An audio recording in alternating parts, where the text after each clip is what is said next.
Good morning po, teacher. Good morning po, classmate.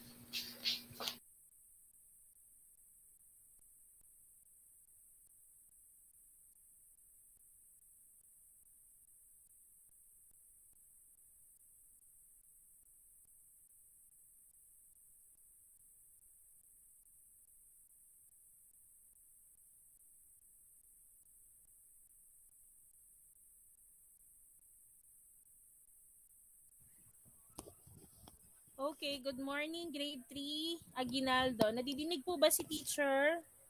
Opo. Good morning po, classmates. Okay, ayan. So it's already 8:06 and I already have 14 pupils inside my Google Meet link. So uh, I guess we can start our class for today. So yung iba sa inyo kasi ay until now medyo nahihirapan pang pumasok sa LMS. Meron na ring naibigay na option si Ma'am Charmaine which I think ay naging effective sa ibang sections, no? Kaya sinabi na rin pati sa Aguinaldo. Pwede niyong i-try yon yung Mozilla Firefox na app na pinapa-download ni Ma'am Charmaine. Pwede naman po yun. Pero gamitin niyo lang siya para mag-access para sa synchronous class. Sa LMS, I mean. Para sa LMS po. Pero for your synchronous classes, since ang gamit ng mga teachers ay Google Meet and nagsisend naman na sila ng mga link before each class, ang gagamitin nyo pa din ay yung Chrome kasi parang hindi kasundo ng Mozilla Firefox yung Google Meet na ginagamit natin para sa klase. Ayan, naka-join na si Ezekiel. Okay, so ganun na lang po muna for the meantime ang pwede nating gawin pare-parehas para po makapagklase and at the same time makagawa kayo sa LMS. Okay, so selected pa rin naman po yung may problema at hindi nakaka-join sa LMS. Yung iba naman ay okay pa din naman po. Okay, so I guess we can now start our class. So mag-start tayo sa ESP. By the way po pala, starting third quarter, kasi wala na tayong lesson sa HG, no? Starting third quarter po, we are gonna change our class schedule. Kung before, ang HG natin or ang homeroom guidance ay every Friday. So, ililipat ko na siya ng Tuesday para pag Tuesday po, 3 subjects kayo. Since ako din naman yung teacher, so pagsasama-samahin na natin ng Tuesday lahat yung subject ko sa inyo. So, we will start with ESP, and then homeroom guidance, tapos mathematics po. That will start on the third quarter. Kasi meron na rin kaming um, assigned task every Friday. So, hindi ako makakapag-hold na ng synchronous class. Kaya ililipat ko na po ang homeroom guidance natin every Tuesday na din. Ayan, mag-share screen. Wow, himala. 20 ang pumasok ngayon sa Aguinaldo. Ano kaya ang nangyari sa iba? Okay, anyways, mag-share screen muna si teacher. Teka lang, magduduwalas lang ako ha, para makita ko kayo. Hindi ko kayo nakikita eh. Mhm. Ay, baliktad. Wait.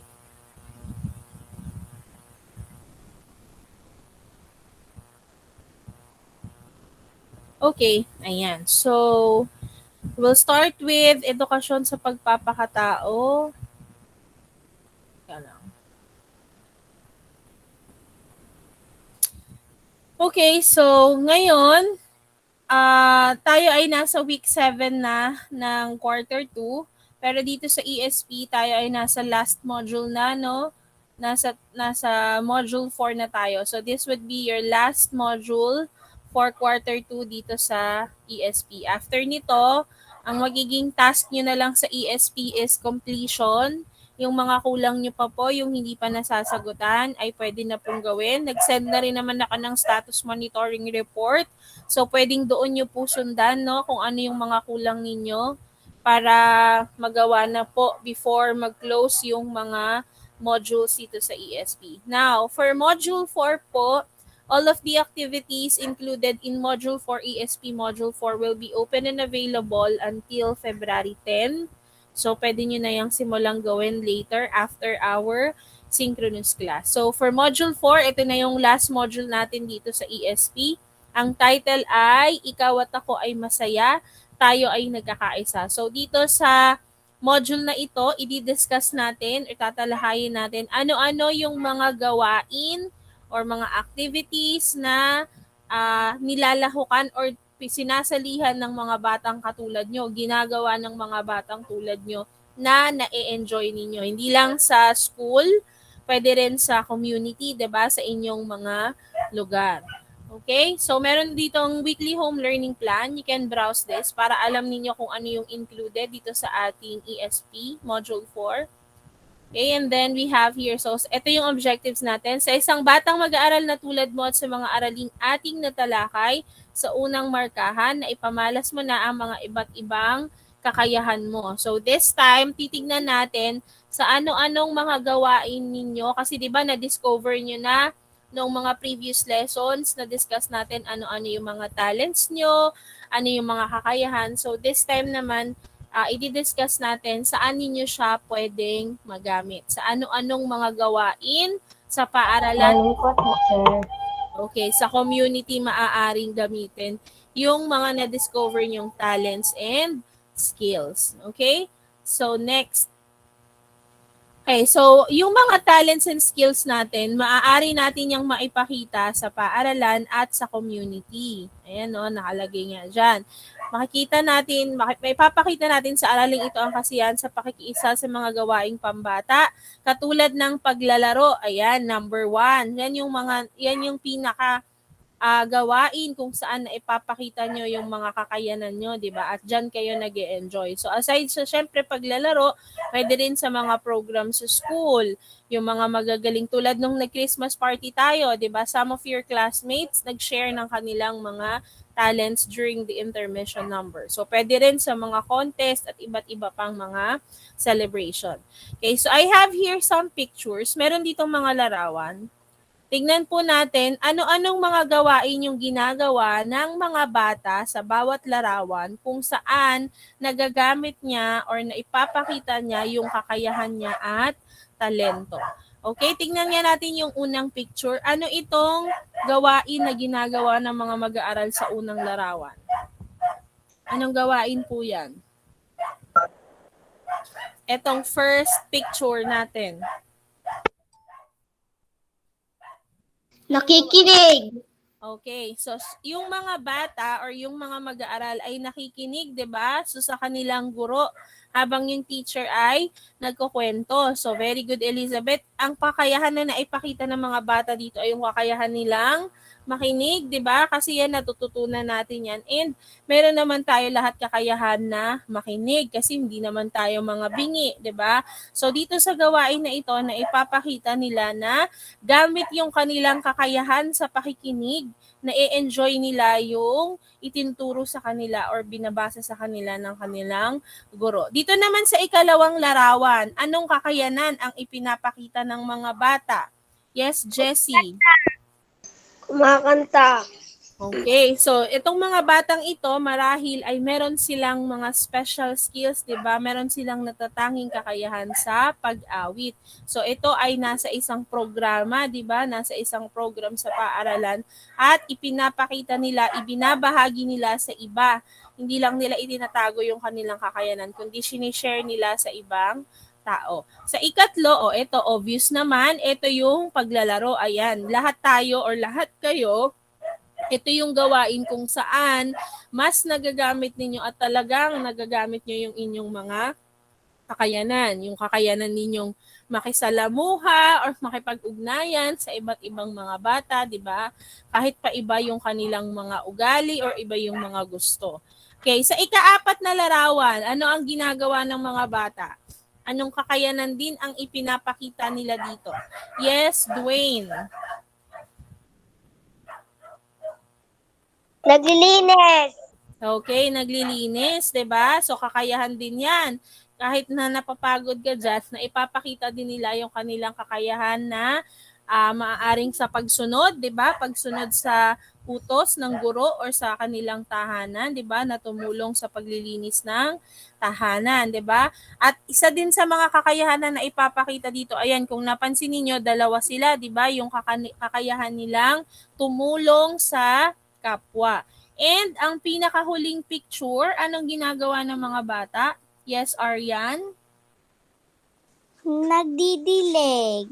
Okay, nagdidilig. So ano namang kakayahan kaya ang naipakikita ng mga bata dyan sa huling larawan? O bukod sa kakayanan sa pagdidilig, anong kakayahan pa kaya yan? Ang kanilang kakayahan na pangalagaan ang ano? Alagaan ang mga halaman. Okay, pangalagaan ng mga halaman at ang kalikasan. Okay?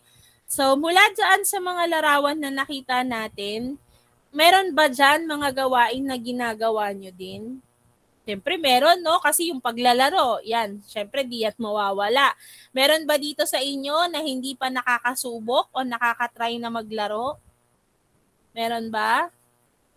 Siyempre wala. Kasi normal sa isang bata na naglalaro, di ba? Hindi lang sa labas ng bahay, kundi maging sa loob ng bahay din. So bukod sa paglalaro, dito sa mga larawan na to, meron na rin kayo dyan ibang mga nagawa or naipakita din sa inyong kapwa. So kapag ginagawa nyo itong mga gawain na to, itong mga activities na to, ano kaya ang nararamdaman ninyo? Sige nga, ano ang nararamdaman ng isang bata kapag ito yung mga gawaing ginagawa niya? Meron pa pala dito sa gilid. Oh. Ayan, so pagpapanalo sa contest at pakikipagkaibigan. Ano kayang nararamdaman ng isang bata kapag ito yung mga ginagawa niyang activities? Palagay ninyo. Masaya. Okay, so syempre masaya at nag-e-enjoy. Pero meron kasi ding mga gawain kung saan para sa ibang bata masayang gawin. Halimbawa, katulad nito, yung pagsali ng competition. O kunyari si Jessie, magaling siya sa ganitong competition, sa ganitong contest. So ito, kung sasali si Jessie dito, mai-enjoy niya. Kunyari si Dwayne, hindi siya masyadong magaling dito, sa ibang bagay siya magaling. Sa palagay nyo kaya mai-enjoy niya kapag sumali siya dito? Halimbawa, sa isang bagay siya expert. No, syempre 'di ba, hindi ganoon yung enjoyment na mafi-feel niya. Mag-enjoy man siya pero hindi ganoon kalalim ang kanyang kasiyahan kasi hindi 'yun yung bagay na gusto niyang ginagawa. So nakita mo na ang mga gawain na dapat na ginagampanan mo. Ngayon naman, ating isabuhay at ipakita ang mga katangian o ugali na dapat mong taglayin sa mga gawain na dapat mong gampanan at maunawaan ang wastong pagtanggap at pagharap sa mga pagsubok na iyong pagdadaanan ng may kasiyahan at pakikiisa. Okay, tingnan natin to. Ito, pwede nyo itong i-download. Ang laman din nito, kung halimbawa hindi kayo talaga maka-join dito sa LMS or magkaroon ng problem sa internet connection, pwede nyo po itong i-download. Ang laman na itong discussion din sa taas. Okay? So, let's start here.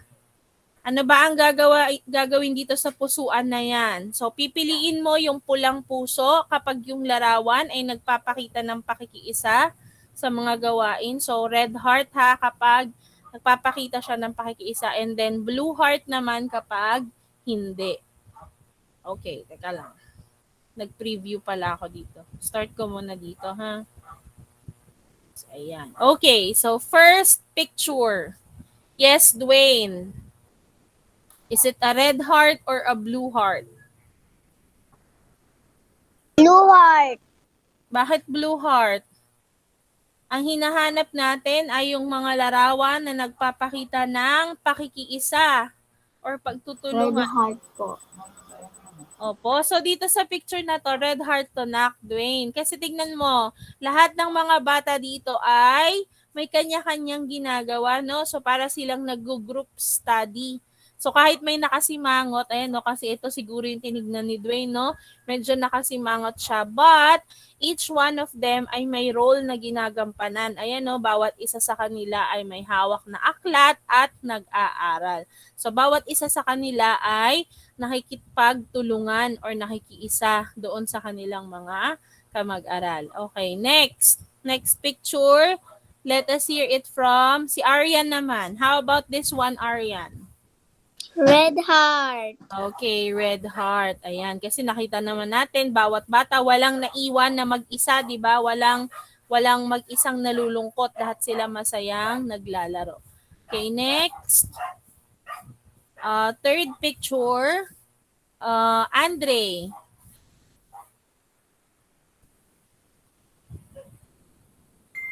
Red heart. Okay, red heart pa din. Kasi kung napansin niyo kahit yung nasa second at third place, happy din sila, no? So kahit hindi sila yung champion or nanalo. And fourth picture natin, si Patrick. Red heart. Okay, red heart pa din po. So ito ay nagpi-play ng national anthem, no? Kasi lahat sila ay nakaharap sa flag, 'di ba? Pag nagpi-play kasi ng national anthem, dapat nakatayo. Nakaharap tayo sa bandila kung meron man, and then ang kanang kamay ay nasa dibdib. So bawat isa sa kanila ganun ang ginagawa. Walang hindi nakaganon, no? So lahat sila ay nagpapakita ng pakikiisa. And for our last picture, Aldrake. Blue heart. Okay, blue heart for this picture kasi meron silang isang batang binubuli. Tingnan natin kung tama ang inyong mga sagot. Okay, so 5 out of 5. Next naman, dito sa gawain sa pagkatuto bilang 4.2, kayo mismo yung magta-type kung tama or mali. So ang instruction, basahin pong maigi ang instruction. I-type sa loob ng kahon ang malaking salita na tama. So ibig sabihin, dapat naka-all caps kayo, big letters. And then, kung tama yung gawain, and then mali naman kapag hindi. Okay? So big letters po ha, pag nag-type kayo dito. May 8 nang nag-attempt. Bakit kaya 8 pa lang? Nung huling nag-check ako dito, ang may attempt pa lang ng gawa si Princess. Si Princess Jaina. Tingnan ko nga sino tong, ayan siya yung number 1. Yan pala yung na-check ko dito kasi siya pala yung may gawa dito eh. Macy, naka-in progress ka pa nako, hindi mo pa nasasubmit. Si Luan, meron na din. Trisha, si Kian, si Andre, si Rafael, at saka si Aldric. Aldric, naka-in progress ka pa din na. Hindi ka pa nag-submit. Wala ka pang score, oh. Okay, ayan. So, tignan natin. Ano ba yung laman ng gawain 4.2? Oh, may 9 na. Nag-submit na siguro yung mga nakaano. Okay, so number 1. Tatawag si teacher, kayo magbasa, and then give us your answer kung tama or mali. Okay, number 1. Who wants to try? Sige, number 1, Aldrich. Pagsali ng bulkal sa kalooban sa mga paligsahan sa paaralan. Okay, so ano po? Tama ba siya or mali? Tama. Okay, tama. Pag sinabing bukal sa kalooban, ibig sabihin, hindi masama ang iyong loob, di ba? Gustong-gusto mo or willing ka doon sa ginagawa mo. Okay. Next, number 2. Thank you, Aldrake. Very good. Number 2. How about sa number 2? Wants to try? Elijah. Pagtulong sa mga gawaing bahay na may ngiti sa mga labi habang ginagawa ito. Tama or mali? Tama. Okay, tama. Very good, Elijah. Thank you. Next, number 3. Kaylee.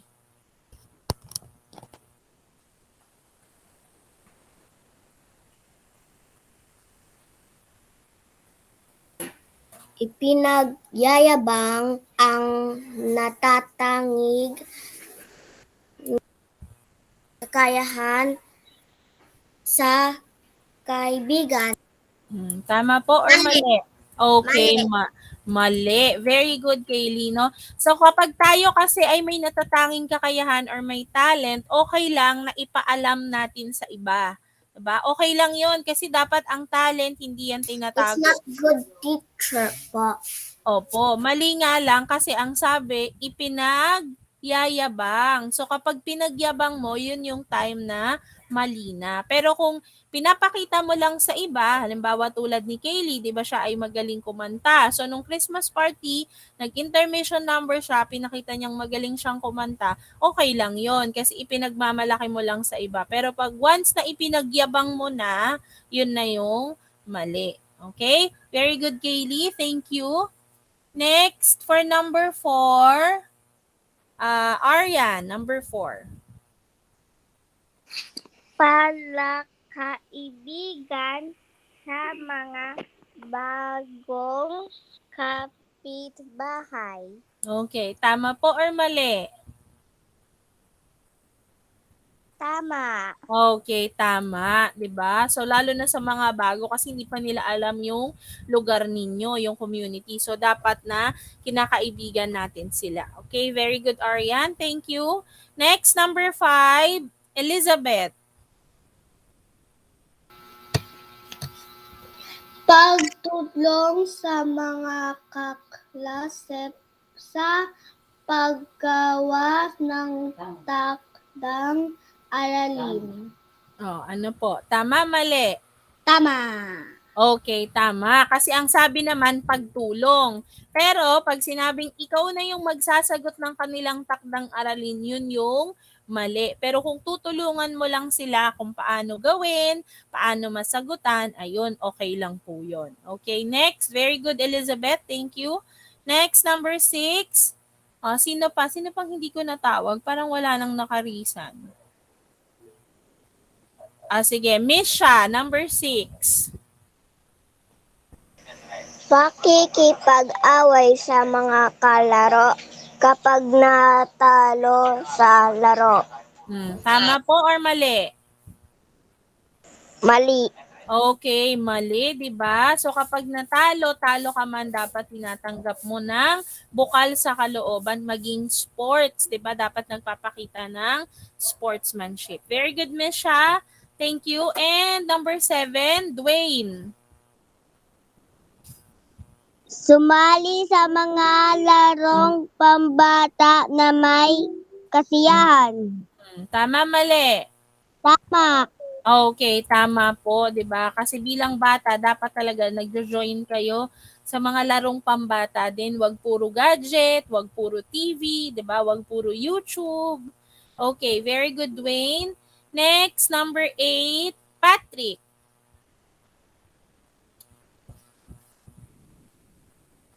Patrick.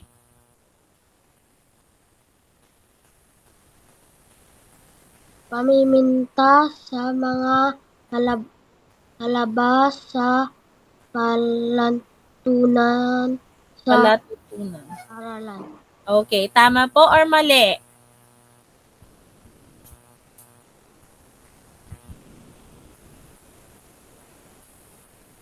Tama ba siya or mali, Patrick? Namimintas ka sa mga palabas, sa palatuntunan, sa paaralan. Pag sinabing namimintas, nagsasabi ka ng mga bad things about doon sa pinapanood mong mga programs Mali. sa school.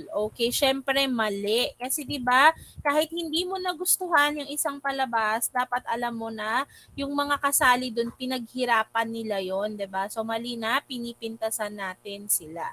Okay, very good, Patrick. Thank you. Next, number 9. Sino pang hindi natawag ni teacher?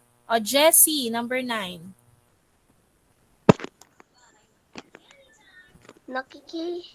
Nakikiisa sa mga gawain sa paaralan. Okay, tama po ba or mali? Tama.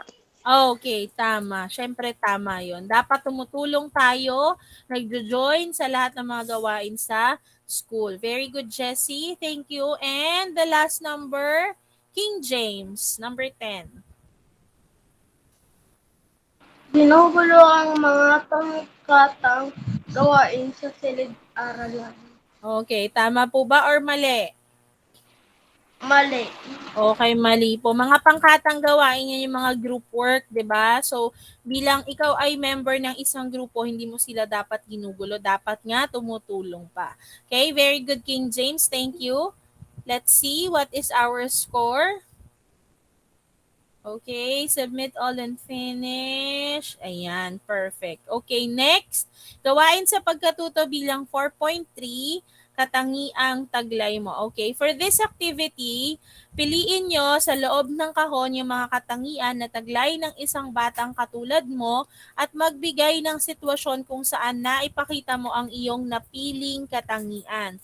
Magagawa mo ito sa pamamagitan ng forum activity. Okay, so paano po ang gagawin? For this part, isa lang yung pipiliin mo dito. Okay, so halimbawa si King James, ang gusto niyang piliin is yung word na palakaibigan. Tapos, pag nakapili ka na ng isang salita sa forum, magbibigay ka ng isang halimbawa kung paano mo maipapakita yung katangiang napili mo.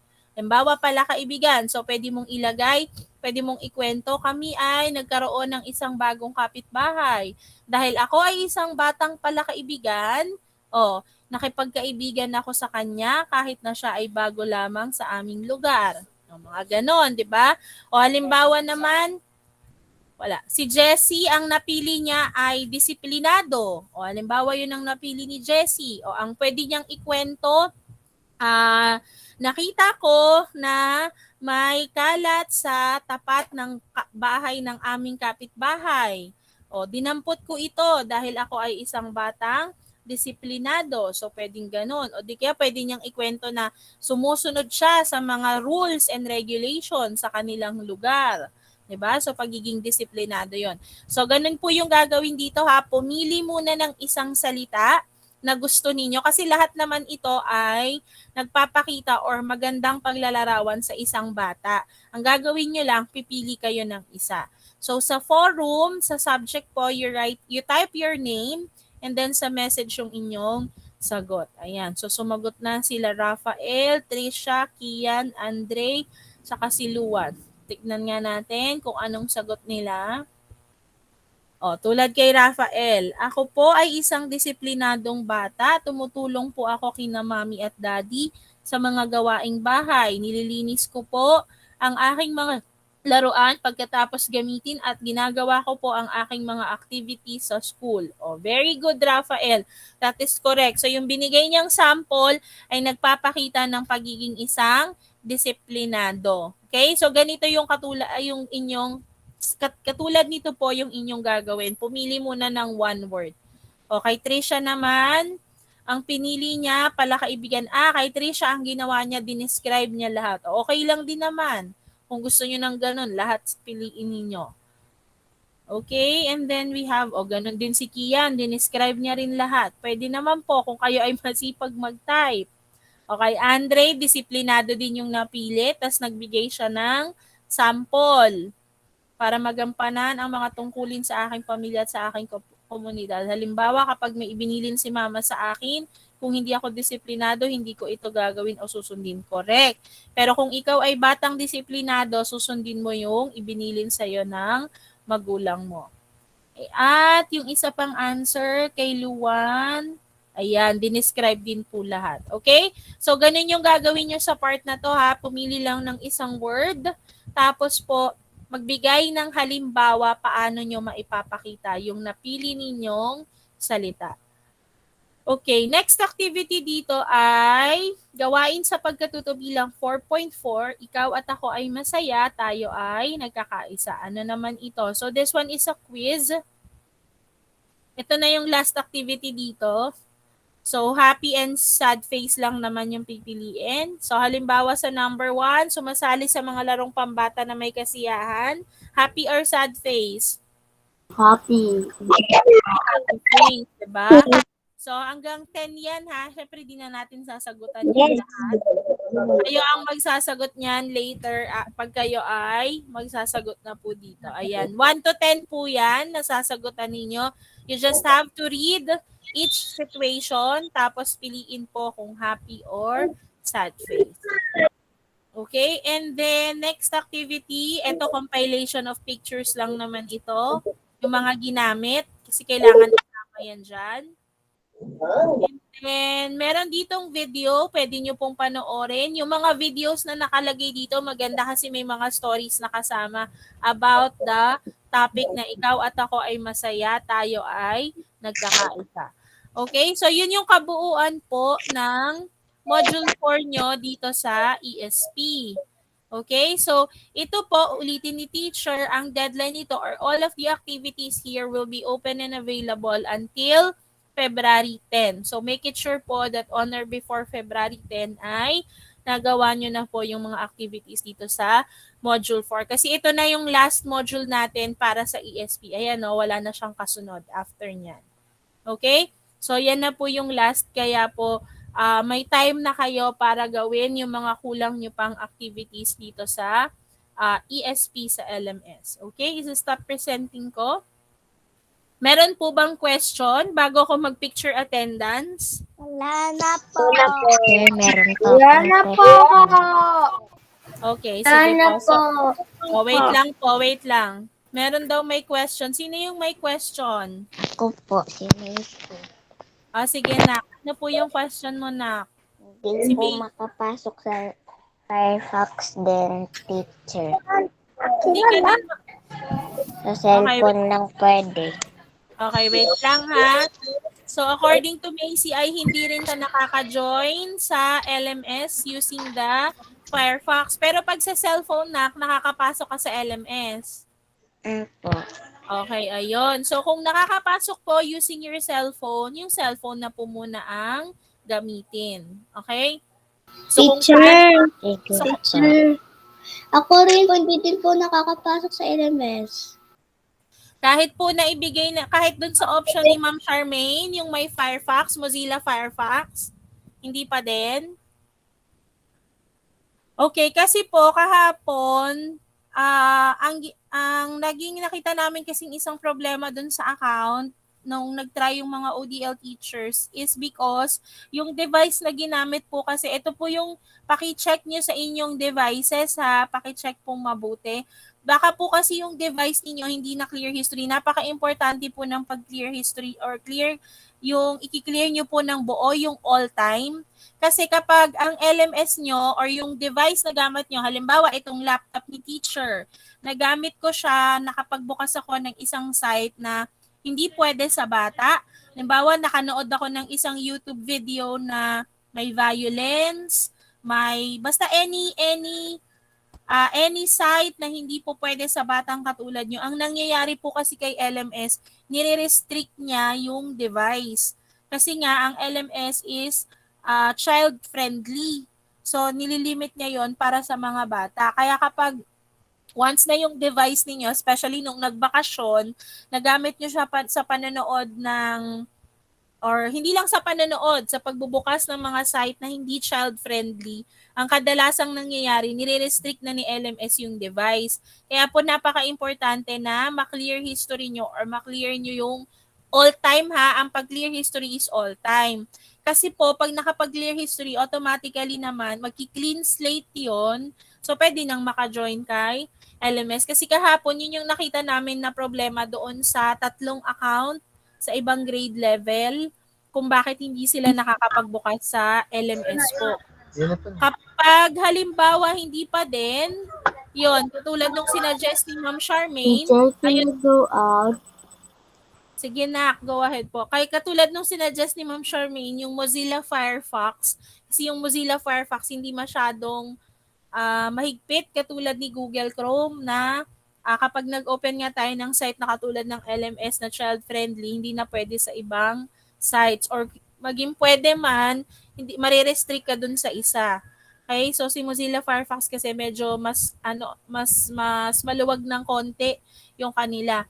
Tapos kung magmo-Mozilla Firefox kayo, ang gamitin nyo yung mismong link po na sinend ni Ma'am Charmaine sa GC. Kasi po ano yun hindi siya yung katulad ng default na nasa mga devices natin. Iba po siya. Pero Mozilla Firefox din, yun nga lang, hindi katulad ng mga naka-default sa laptop or sa PC natin. So, pwedeng yun po mismo yung i-download para maka-join sa LMS.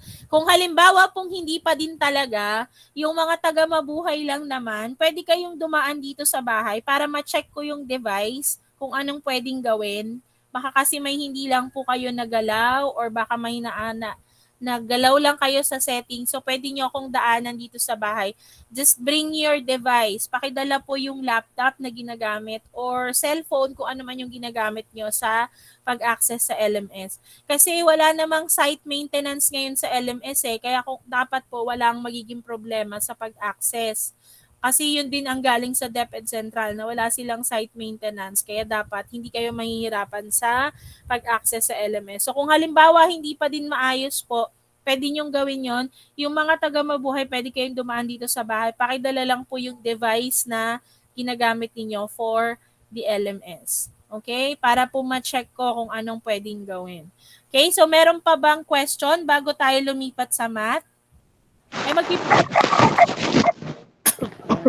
picture attendance po pala tayo. Okay, mag-attendance muna tayo para sa ESP. Pa-turn on muna ako ng mga camera. Mag-attendance po muna tayo for our ESP subject. Okay, wait lang ha. Ay, bakit? Okay, how about si Alexander Reed at saka si Patrick, si Jasper, si Aldrake? Ayan, oh. Sige, baka hindi na magte-turn on si Jasper tsaka si Alexander. Okay, ready? Ayan, ready? 1, 2, 3, smile.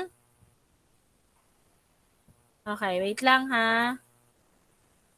Ayan, 25 ang pumasok. Ay, salamat naman. Dumami na ang aginaldo. Okay, so bago tayo lumipat sa mathematics, I am going to give you a 5-minute break kasi medyo mahaba yung math natin. No? Ang topic natin kasi ngayon sa math ay division. So bago tayo lumipat sa mathematics, I am going to give you a 5-minute break. So 8:42 na. 8:47, babalik tayo para sa math synchronous class. Pwede na kayong mag-CR, uminom ng tubig o kung ano man po yung gagawin. 8:47, babalik po tayo dito. Okay, so turn off na lang po yung camera. Huwag na kayong mag-out para hindi na kayo mahirapan mag-rejoin.